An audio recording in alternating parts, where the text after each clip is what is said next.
Hello and welcome to the Financial Wellness Hour. I am your host, Hirsch Sermon, and I'm thrilled to have you join us on WGSN-DB, the Going Solo Network. This show is for those wanting to learn more about creating financial wellness, and we're going to look at different life cycles. We're going to explore them both financially and emotionally, because personal finances are usually more about the emotions associated with your money than the finances themselves. And the healthier one is emotionally, the better decisions they tend to make. Although we might be a little general in our discussion, please reach out. Let's make it more personal and relevant for you. You can reach me through my website, lifecycle.financial. That's lifecycle.financial. Or you can post your comments on YouTube, on Facebook, or any of the other platforms you might be listening to us on. During a divorce, unfortunately, we get really caught up in a lot of different things. Everything is going on. There's paperwork, there's priorities. We got to communicate to our attorney. We got to work with professionals. There's kids, there's changes, there's adapting to the changes.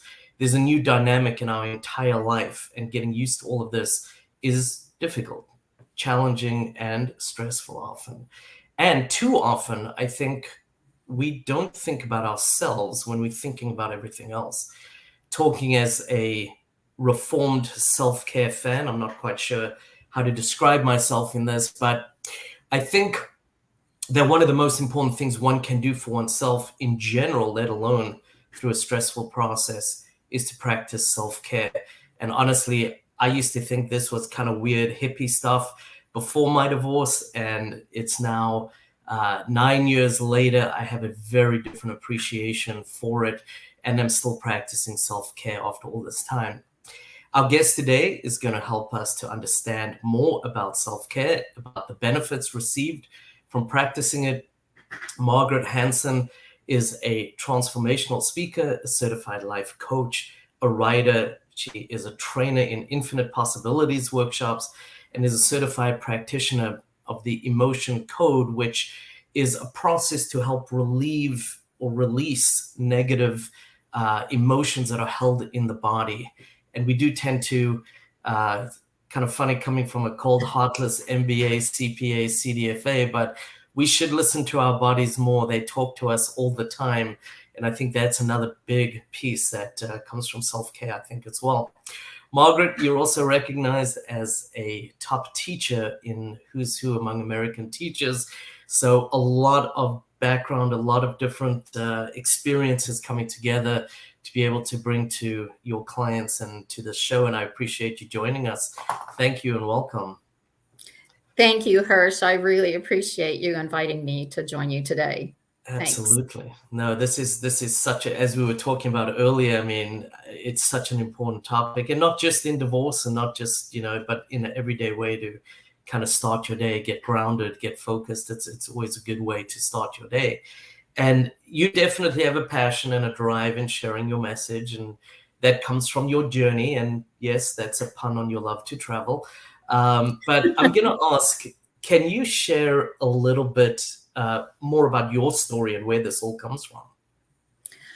Oh my gosh, where to start? Well, as you mentioned, I am a certified life coach and speaker and writer, but that came along actually when back in 2011, I was on a trip to Australia, as a matter of fact, and I love travel. I have such a passion for exploring other countries and cultures and things, but I was actually in the midst of a very unhappy marriage. Again, didn't really quite understand why. And my health was not as vibrant as it could be. And I really wasn't feeling as if I was living my passion. Although I was teaching, I knew there was more to my life. So I had a discontent about me that I wasn't fully enjoying being in the present and enjoying the trip. And I shared this with one of my friends one evening, and he said, "Margaret, have you tried meditation?" So I think we talked about that before, about the importance of meditation and connecting to your heart, to your soul. And so he he said it was a game changer for him. It had changed his life completely. So when I returned from that trip, I actually started meditating. He had given me some names of teachers to listen to, and I started with some guided meditation. And within a couple months, truly, I could begin to feel palpable shifts, not only in my body, but in my life. I could, what I call I began to receive sort of divine downloads, understand things about the universe, understand things about life that I hadn't known before. And I also began to see that we live in a very energetic universe. Everything is energy. We're all created, and that our thoughts do create our reality. And as I began to explore this journey further, I realized that this was a passion for me because everything in my life began to change. I moved from that very unhappy marriage that wasn't going anywhere within about a year and a half, and we consciously uncoupled, and which is fine because we're friends today. But I moved on with my life and am now sharing these principles and practices with others and coaching others. So my health is vibrant. I am truly living my passion and sharing my message. So that's when it actually all started. I think that's amazing. And I think sometimes getting out of our lives, so to speak, that day to day can give us or help us get a different perspective. And I'm kind of chuckling inside as you speak, because I had a similar experience where somebody spoke to me. I've got a very good friend, and he actually leads meditations, and it really is very, as you said, life-changing in so many ways. And, I need to ask you, I guess the classic question, you probably get asked all the time is like, what is self-care, right? And we're not talking about shopping therapy, because that's not necessarily the healthiest outlet. No. I imagine different people look at it differently. Some people do feel good after they go shopping until the bill comes, or, but I'm going to ask, for our show's purposes, I guess, let's define what we're going to talk about when we say self-care. So let's kind of, give a little bit of a definition, I guess, if we can, related to that. Well, for me, self-care is actually a form of self-love. It's honoring yourself, your value and worth. And self-care is a mind, body, spirit connection of really feeling as if you are listening to your heart and taking care of yourself in such a way that your life is thriving. When you begin self-care practices, you'll find that you no longer react to circumstances, events, people, things like that. You feel a lot calmer and more centered to be able to respond. Right. So that helps tremendously. And self-care practices can vary from person to person, whatever feels good. I just call it soul nurturing practices. So I'll come up with some examples if you would like, or any that have worked for me, and some suggestions that before we go into, before we do that, and I do want to cover that, I think it's important that people understand some of the different things. Why is self-care so important? That what like for your emotion, for your physical well-being, what does it actually do for you when you do self-care? I feel that when you are actually practicing self-care, it's as if your life exponentially becomes fuller, has more meaning. It gives you drive and passion to continue to, you have energy. You're able to connect with people much more easily. Things start coming into your life in a way synchronistically without you having to try to make things happen. So self-care is really honoring yourself first and recognizing, again, as I go back to my story in Australia, recognizing and understanding through my meditation practice that it starts with you.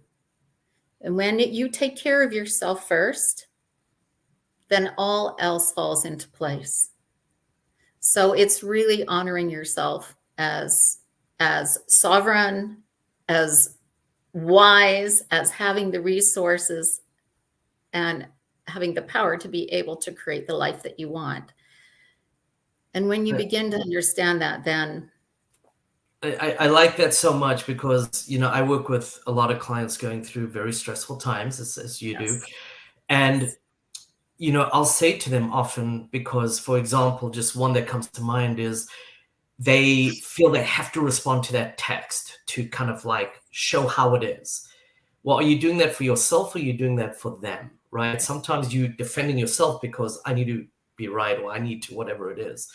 And I think when you know who you are and you can respect yourself and love yourself, I think that need goes away because it's not a positive thing when you have to defend yourself or prove yourself. I don't think that's a positive thing. So I think there's more of that happens. The other thing, the classic Maslow, we're not going to reach our spiritual best or our physical best unless our basic needs are met. It sounds like there might be a little bit of a progression according to Maslow, but I also wonder, when we're in this fog of emotion, if we're not taking care of ourselves, do we even recognize how much we actually have in our life that is positive or is, meeting our needs? And I think we sometimes get lost without having the grounding and the focus that might come with that. yeah, you're absolutely right about that, that when we are not taking care of ourselves first and even recognizing our basic needs. So self-care can be something as simple as eating healthy and asking our body, what is it that our body needs right now? Right. What is it that it really desires?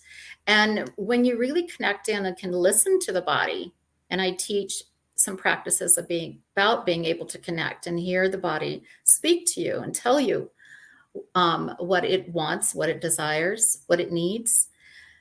Then as you're taking care of those needs, then you don't have to seek outside yourself.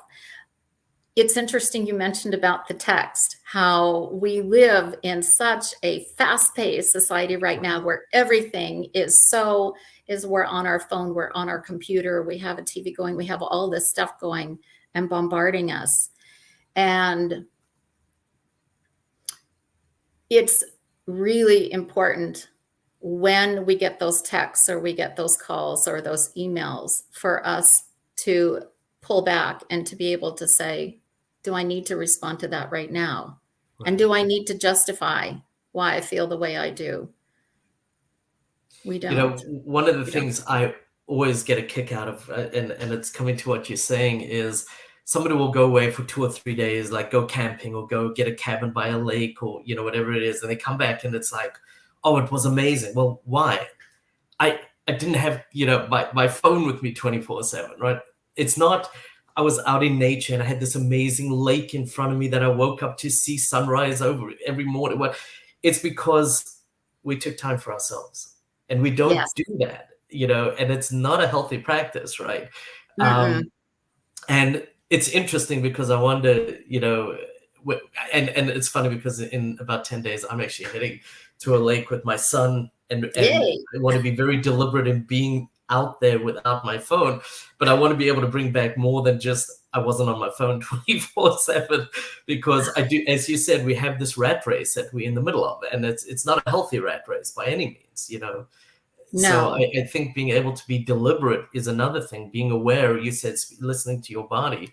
I think that's so important. If you're listening to your body, you kind of know this is not a good time to respond, or whatever it might be. I need to calm down a little bit. Those are things that I think we need to listen, be more deliberate with as we go through things. I agree with you. I really appreciate you bringing that up, Hirsch, because I was just thinking as you were sharing about that trigger response that technology, social media, all of those things do. Right. People, when we scroll on Facebook or we're looking at Instagram or TikTok or whatever it is, even watching the news. I don't even watch the news unless it's just maybe a wonderful feel-good story going on in my community. So because we have a tendency, when we're not taking care of ourselves, when we're not connected in with our heart, we have a tendency to react. And it's that fight or flight syndrome that creates the stress in our body, and that stress creates cortisol. And stress is the number one factor of disease and illness. And so really self-care makes complete sense in terms of wellness and well-being. And so I love what you were talking about, being in nature, because I also love to do that too. That's one of my practices, is walking in nature, being in nature, going up to our cabin in the mountains along the river and seeing these beautiful snow-capped mountains. And I feel so incredibly energized by nature. And nature has this beautiful energy to it that we don't need our phones and our TVs and our computers. And it's really good to unplug. And it's funny because often somebody will like see a beautiful sunset, they'll take a picture and then they'll send it to you and they'll say, oh, but the picture doesn't do it justice, right? True. That's true. It's so funny. But, it's funny when you said that you don't listen to the news. I also have really tuned the news out. And I kind of feel sometimes like news used to stand for Northeast, West, South. I think now it really stands for never expect wonderful stories, because it's a terrible, and it adds to the anxiety and all the rest that's going on in the world. I think that's not healthy. The other thing is that when we untether, we can be present in something else. And that's something that's very important. For example, I do a lot of budgets with people, and I do them a little bit differently to the kind of traditional. I created a budget specifically. I call it the divorce budget for divorce. Mm-hmm. And 7 out of 10 families as a whole, the statistic hovers around, do not have budgets. And I get it, because they can be daunting, right? And sometimes we can add stress that way. It's amazing when I run through this with somebody at the beginning, how they can be so stressed, and at the end, how they're so relieved. Because I think in some ways it also creates control. And I don't mean that in a, overpowering, dictatorial way. I'm saying being able to take more control of your life, whether that's being more deliberate, whether that's your finances, whatever it is, becomes a much healthier way to live life, I think, as well.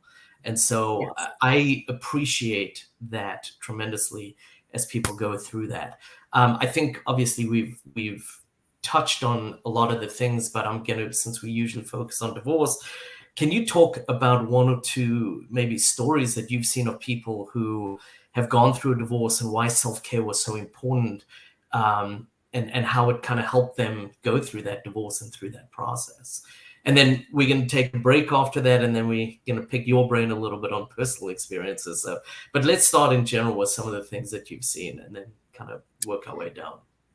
Well, I've gone through my share of divorces, and so have my girlfriends and other friends. And when we are in the midst of the emotional chaos of the desire to separate, unfortunately, it's one of those things that we keep talking about over and over and over and over, which actually, understanding some of these universal principles, it is drawing in more circumstances, more of that like attracts like. And so it actually becomes more chaotic, more stressful.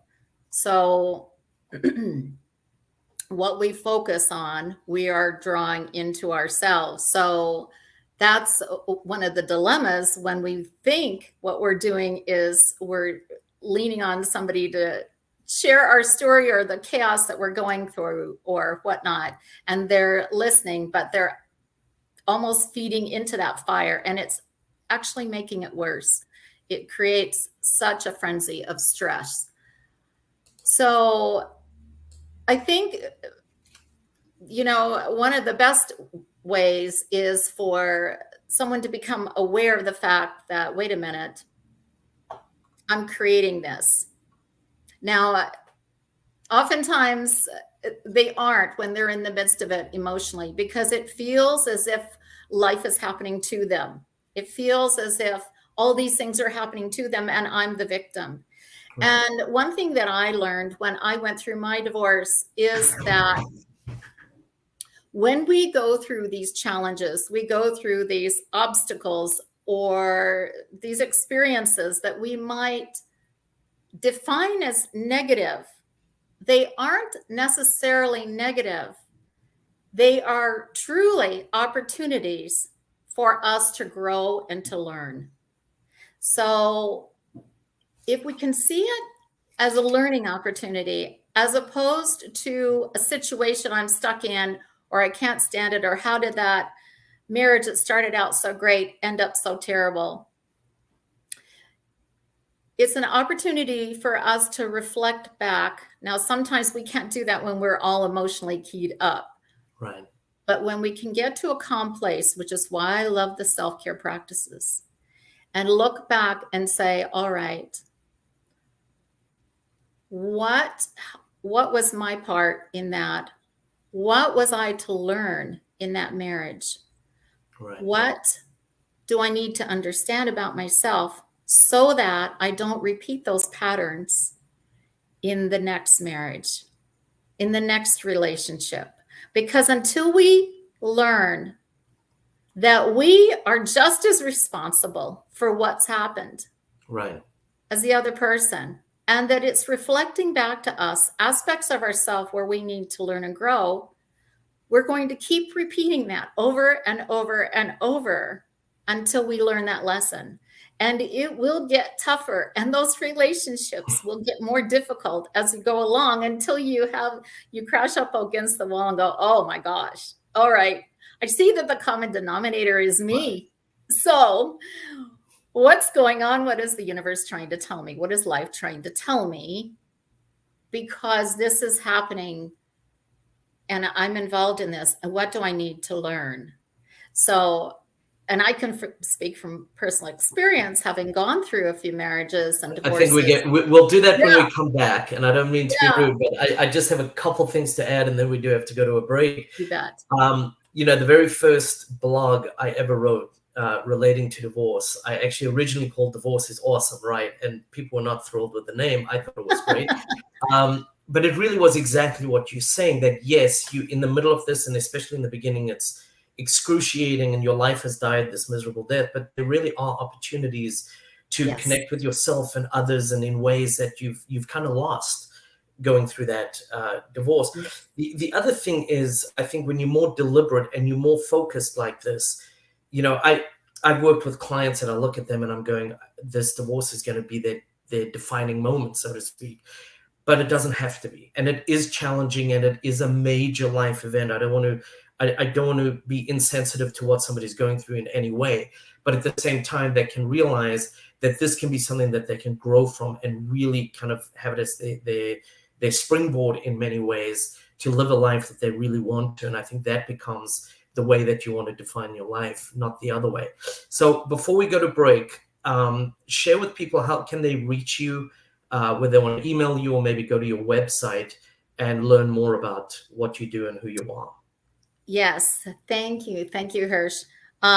So those who want to find out a little bit more about me and what I do and how I might be able to help them, if they're interested, they can go to my website, which is Margaret K. Hansen. So that's Margaret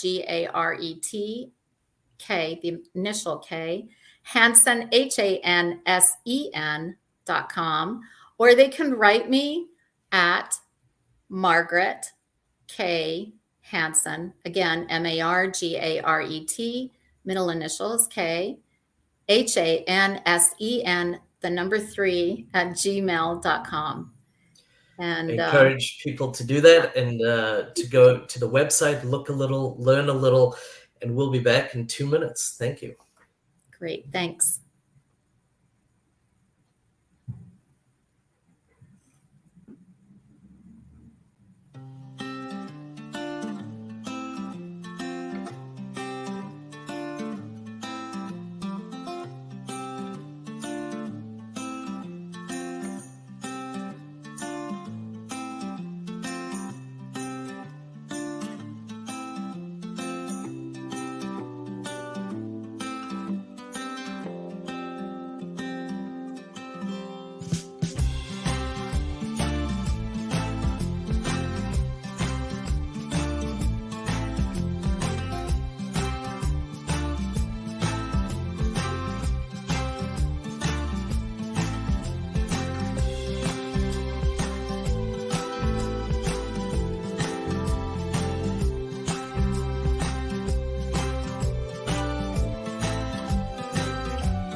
Hi, I'm John Thomas. I want to share with you a professional products and services directory we call Going Solo Directory. And you need to check this out. If you want exposure to your business or are seeking professional product or services, this directory has it all. And that membership, for the many special features, you get the benefit of a worldwide exposure with a 40-minute video interview on an international business show showcase. All this for just one low annual fee. For more information, contact GoingSoloDirectory.com.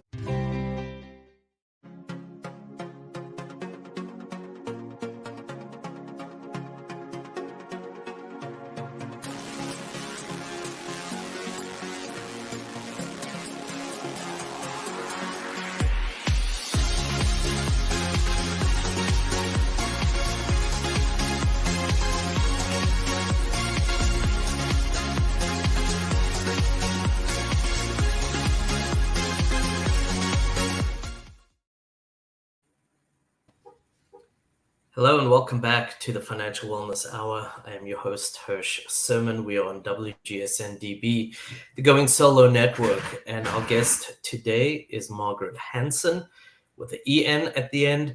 Our topic today is Dare to Self-Care, and we covered a lot in that first half. I'm just going to recap a little bit, and then we're going to dive right back into the show. You shared a fair bit about your kind of searching the world and searching yourself and your background, which was very interesting. And, you know, they kind of make movies about, you know, people going on a journey to find themselves, which was interesting.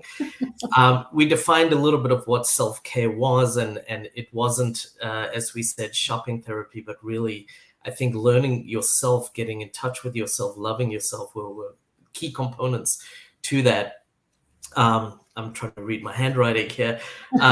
Benefits of self-care, both emotionally and physically, why it's important while going through a divorce or recovery of any kind, really. And, you know, we did touch on it, but just generally as a basic practice to kind of get out of the rat race a little bit, take time for yourself, be more deliberate in the way you live. Having more than we think sometimes, I think, is an important piece of this as well. Being able to be grateful for what we have, realizing sometimes we have a lot more than we think we have as well. And we're going to get a little more, I guess, practical here. I'm going to tap a little bit into your personal experience, which you offered a little bit at the beginning of the first half of the show. But what are some of the self-care practices that you... Meditation is too difficult, or you have to spend a long time doing it. Maybe I meditate maybe 5 minutes a day. So it can just simply be, it's a quieting of the mind, and you can learn from so many different meditations, whether guided. I started out with guided to just simply get quiet and quiet my thoughts so that I can connect into my heart. And when I'm able to do that, then I can actually hear that guidance that comes from my heart, from my soul. So meditation is really important. In fact, I've noticed that on days when I don't meditate, or if I'm traveling and I didn't have the time to, or I had a busy day, it doesn't go quite as well. I definitely notice it. It's almost like you notice if you don't brush your teeth, and I always brush my teeth. So meditation is just as essential. That's one. We also mentioned the importance of being in nature. Both of us love being in nature, and nature itself is truly a beautiful place to feel that natural energy that comes from the earth. And so one of the things I do is I take my shoes off almost all the time when I'm at home, and I go barefoot in the grass, and I love feeling the grass between my toes, and I love smelling the flowers and feeling the wind and listening to the birds. It just, it energizes me and it calms me. So being in nature, every day I go for a walk in my neighborhood, or when I'm in the mountains, I'll go for a walk around the lake or in by the river. So being in nature, walking in nature, anything like that. Those are practices that I do. Another one you mentioned and touched on, gratitude. So at the end of the day, so I tend to bookend my day. I start with a quiet meditation in the morning, and then I read something that's inspiring. It could be spiritual wisdom. It could be any kind of reading that can fill my heart and mind and set the tone for my day. So, and that might only be maybe half an hour reading or 20 minutes of reading, but oh my gosh, it makes such a difference, is what we fill our mind with. Then at the end of the day, then I go ahead and I set intention for the day, and then I move through the day. And at the end of the day, I actually have kind of a wind down. So a lot of people have a tendency to watch TV up to the last minute before they want to go to bed, right? Or they bring the computer, or worse, they have the TV in their bedroom. So that bombardment of having the TV on and then trying to turn it off, and then trying to get into a deep, restful, restorative sleep is almost impossible. So TVs, computers, things like that need to be out of the bedroom at night. And I begin about an hour before I want to go to sleep, where I don't watch any TV. I am off the computer. I put the phone down and I make some chamomile tea. So after the morning, I just drink herbal drinks the rest of the day. So an herbal tea, I might read something inspiring. And then one of the things I did for years and years, and now I just sort of do it out loud, is I say, what am I grateful for today? What are the things that I'm grateful for? And it can be something as simple as, yes, I got up and I had energy this morning. Yes, it's so interesting you say that. That gratitude is... Right. Yeah. Because that's a practice that I've actually started incorporating probably over the last 2 or 3 years, is to think about one thing that day that really was a little different. You know, I mean, you can, if you want, wake up every day at the same time and lead the exact same life and go through life, you know, just in a blur. Or you can kind of step back and appreciate something every day. And I think it creates such a value and such a more meaning in your life. And in many ways, an excitement almost for the next day, because you know there's going to be something new the next day that does that, right? I was explaining that to a client of mine once. And again, I am very focused on the finance side. And you know, I had forgotten I'd even spoken to her about it. And she said, like 3 or 4 months later, she said to me, I just got to tell you, you said something to me in the very first meeting that we ever had. And I had forgotten, as I said. And she said, I felt that because she had just finished kind of putting her financial affidavit together for her divorce. And she said, I felt that when I sent you the financial affidavit for review. She had this excitement and gratitude that she had really accomplished something. And this was a woman who unfortunately was financially abused a little. She had been cut off from finances and never exposed to them. So she really didn't know fully what was going on. And that's why it took several months to actually put it together. It usually doesn't. But the ability to feel that power almost, or empowerment of yourself to be able to accomplish something that she started off thinking, I'm never going to be able to do this. And that's an enormous growth for somebody to be able to do. And what else can I conquer now, I think becomes such a beautiful thing to think about. So yes. Yeah. Thank you for mentioning that you have integrated this practice. I think gratitude is a hugely powerful, positive emotion to evoke within your body. Your body loves feeling that feeling of gratitude. It feels really good. And I used to actually keep a little journal by the side of my bed and write at least 3 things that day that I was grateful for. And the beauty is too, in the next morning, I would say something as I set my intention for the day, something wonderful is going to happen to me today. And I just had this positive expectation that something wonderful was going to happen that day.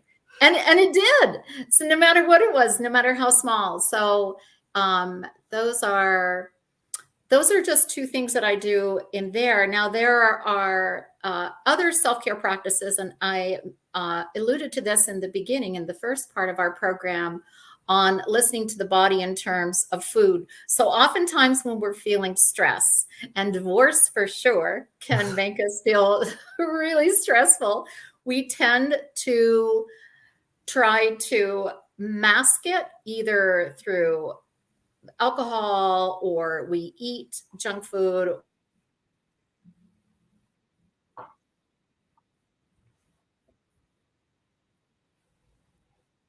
Try to escape or to mask that feeling. And when it comes to food, it is so important that we give our body nourishing, nutrient-dense foods that it loves, life-giving foods that it really, truly loves. And I'm not saying that you can't have a piece of cake or have a glass of wine. Of course not. That's not what I'm saying.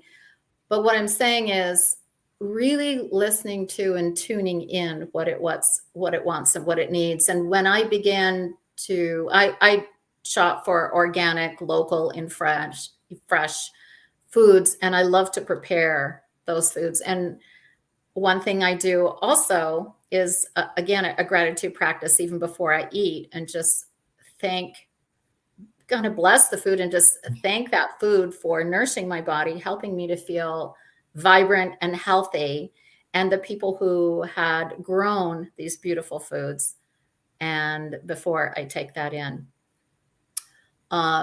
There are other self-care practices too that I do. I love to go for a massage regularly. Some people love to do that. So any kind of any kind of thing that just feels good to you. You know, no matter, now I like to shop just as well as anybody, but I found that, again, that's kind of an escape. It's a bit like reaching for the bag of Doritos. It's like it feels good and I can't just eat one. So it's a bit like that with shopping when we become shopaholics, or we look for an escape through retail, our retail therapy. It feels good in the moment, but ultimately we end up with a closet full of clothes, most of which we don't wear. I actually just heard a statistic that the average person wears less than 25% of the clothes they have in their closet. So to your point, and I say to my clients, it's not necessarily specific to clothing, but often, especially the impulse buyers, you should ask yourself, will future me be upset with current me when I get the bill? So I think that's a very important thing. We do have to start wrapping up. I'm just going to ask, though, understanding everyone's divorce is personal, and it's kind of this unique experience. Even if you're living next to somebody with the same kind of house, same kind of car, similar sized family, it's unique. You have your own priorities, your own biases, and everything else that comes with it. What advice would you have for somebody starting the divorce process? Obviously, especially related to self-care, since this is our topic.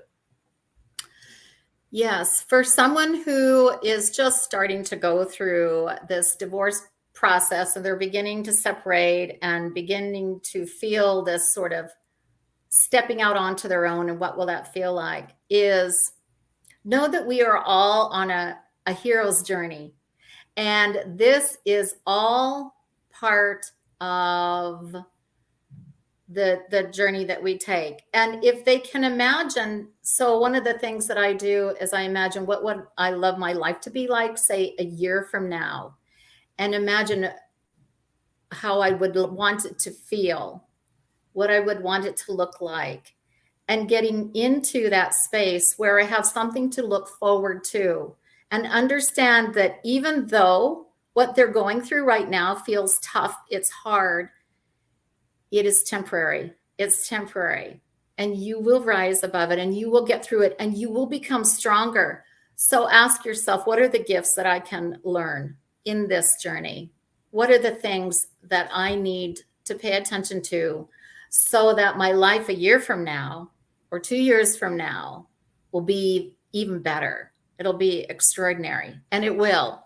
I like that. I like that a lot. And you're right, it can be overwhelming and it definitely is challenging, but I think even more reason to take care of yourself and build those self-care practices into your day, which I think are so important.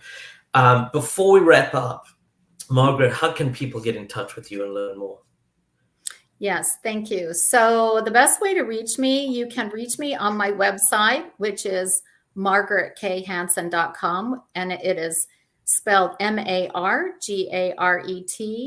with the middle initial K, Hansen, HANSEN.com, or they can write me at my email, which is Margaret K. Hansen, MARGARET, middle initial K, HANSEN, the number 3 at gmail.com. So either way is fine. Thank you. I encourage people to go to look. I know we didn't even get a chance to really dive into your services. So I'm just going to say, I know you do personal coaching, you do workshops, you do retreats. All of them are worthy of looking into, especially to learn how to improve your life, because you're worth it and you should do that for yourself. I am Hirsch Sermon, your host for the Financial Wellness Hour. Please reach out to me through my website. It's lifecycle.financial. That's lifecycle.financial. You can reach out to me with questions, or for our guest, Margaret Hansen, today. CC Schatz, thank you so much for producing the show and making the magic happen to make it easy for me to just sit, have a conversation, and learn new skills that I try to incorporate into my life. And I look forward to everybody joining me on my next show. Have a great week, and thank you for tuning in.